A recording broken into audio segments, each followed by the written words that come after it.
Вместо мотоцикла купил тепловую пушку для бойцов СВО. Так поступил 15-летний Денис Егоров.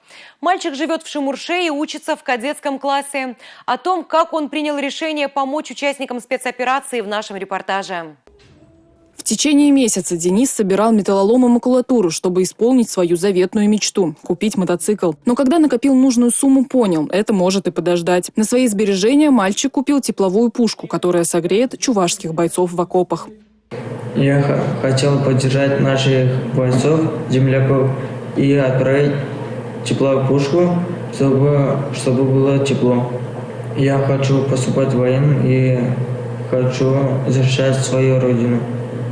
Денис хорошо учится, а в свободное от учебы время играет в хоккей и катается на лыжах. Как говорит кадет, сначала он хотел купить бензопилу. Но родители посоветовали воздухонагреватель, который сейчас куда нужнее нашим ребятам на Донбассе.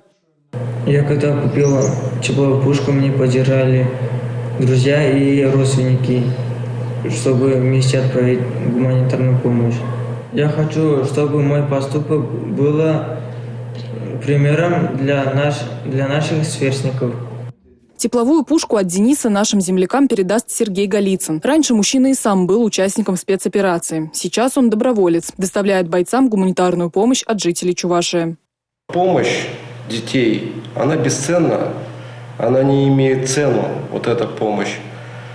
Ребята, которые выполняют специальную военную операцию, зачастую отдают самое дорогое – своей жизни для того, чтобы в последующем оставить сильную и мощную Россию для будущего нашего поколения.